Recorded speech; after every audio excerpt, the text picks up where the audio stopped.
For me, this is the first time it's ever happened. An electric car is cheaper than the exact same model in a petrol.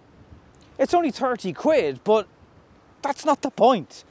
They're coming down in price, or our petrol version's just getting more expensive. Either way, it's still a fact. You can get an Allure model, which this isn't, this is the GT, but Peugeot Ireland say the Allure version is the one that more people will probably go for, and that's the one that is slightly cheaper in the age of, they need to be at least the same price as the petrol or diesel equivalents. Whether you are a second or possibly potential third generation 3008 owner, or you're new to the Peugeot party, this is where I'll help you decide whether this could be your next car or not. Welcome to Nobby on Cars.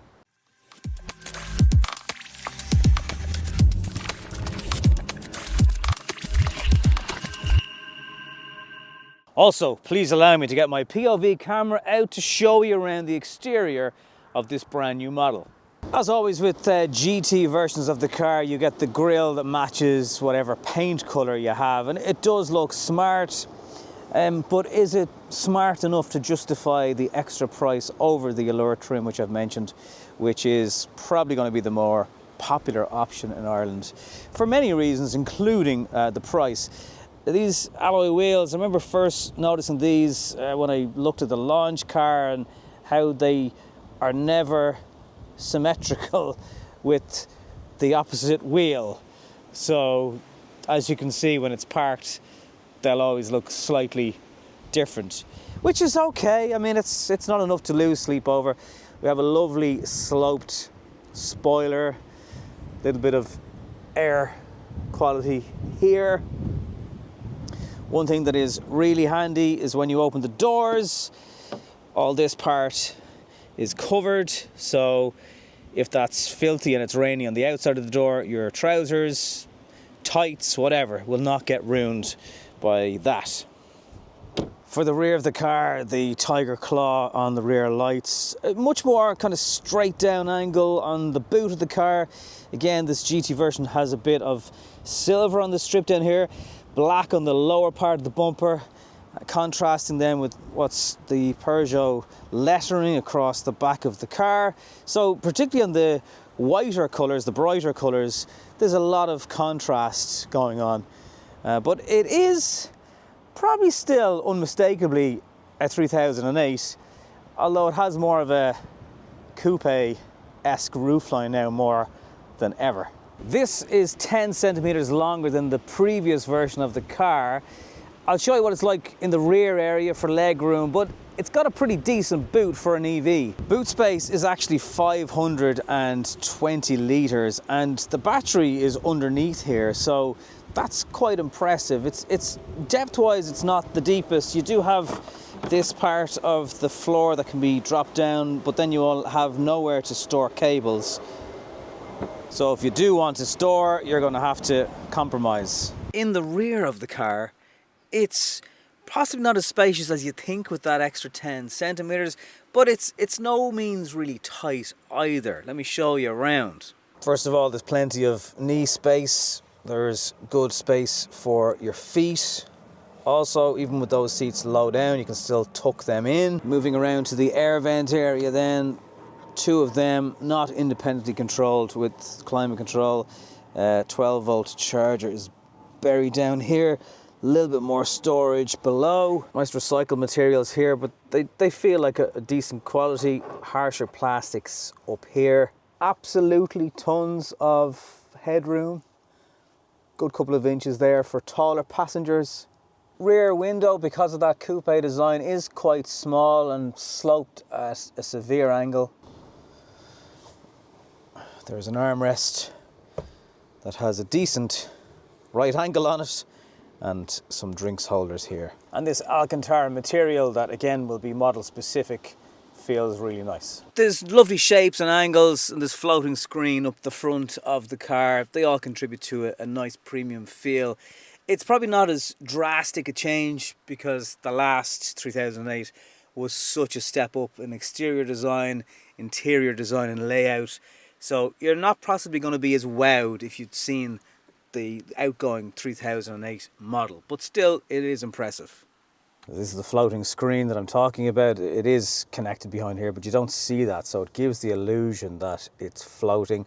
The steering wheel does still get in the way of that screen depending on how tall you are. There's obviously adjustability in it, but that's worth testing out, bearing in mind. So it nearly slopes inwards towards your legs on this side of the car and also on this side of the car. And it might just give you a feeling as a driver that you can't man spread. May not be as much of a problem for women. Steering wheel still flat bottomed and topped, and it still feels very small in the hand. It gives you a sense that the car is just more maneuverable or something. This folding out cubby is really great in size. All this space down here. So as well as an armrest, you have this. I did wonder if the plate here for charging your device would just be troublesome and messy in terms of getting access and maybe the phone sliding around, but it actually doesn't. I've tested that out, it's good. Then there's these widgets on the screen, they're permanently there, so it gives you shortcuts to the overall screen that I'm obviously going to be using more.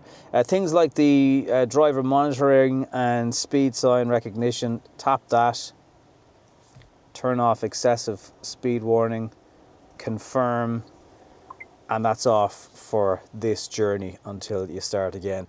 But the way this seamlessly just floats in, it's a lovely screen. Family cars, do they need so much power that electric cars just by default come with? That's probably a question for another day, but this is 210 brake horsepower.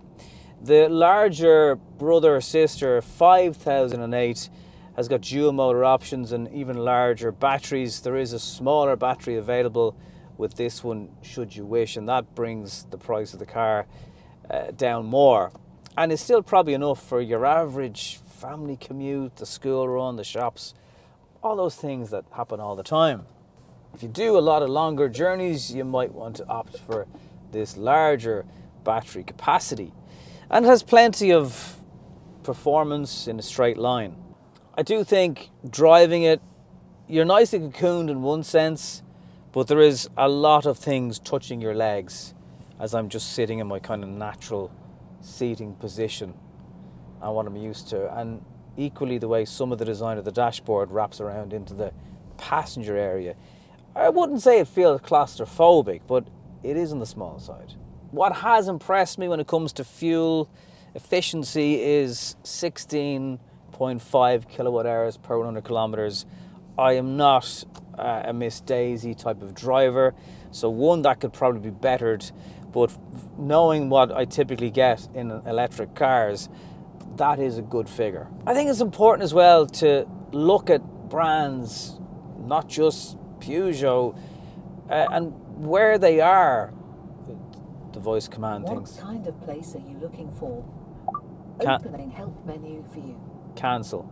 Stellantis, who own this company and other brands, it feels like they have a plan. It feels like they have a lot of models coming. It feels like they're trying as best they can anyway to make their cars fairly unique. This is a company that also owns Alfa Romeo, who are still trying to keep the brand alive, and I'd imagine that's a hard thing to do in this day and age of SUV after SUV.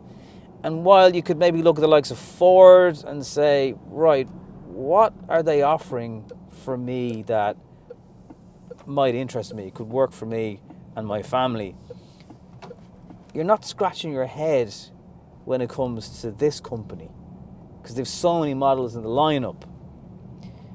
And I don't know if there's a magic number that's too many or too few, but at least it feels like they're here for the long haul and they're expanding in terms of what they can offer people. Another example of that might be, to a point, Volkswagen, but it feels like to me they're not even giving up on ICE cars anymore, and plug-in hybrids with a range of 100 to 150 kilometers are very much here to stay. But if you're particularly focused on this model, I think it's a bit of a no-brainer, particularly if you're going for the Allure version. Why wouldn't you buy the electric?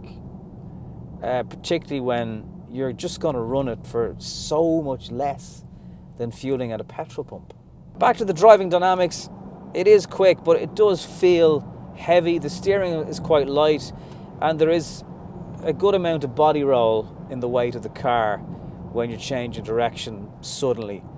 As I often say in these types of cars, perhaps not the type of driving you're going to regularly be doing, but it would be remiss of me not to tell you how the car feels when you're driving in a more spirited fashion, shall we say. So great fuel economy, good looks. I mean, I don't want to overdo it on the price, because you could say, well, it could be cheaper, but the point is it's on a par with its petrol equivalent. And it's not often you can say that when it comes to an EV. Again, that should potentially also mean that maybe both prices should come down. I'm sure a lot of people watching will feel that. But at least we're getting on a parity, albeit from maybe too high a price to begin with.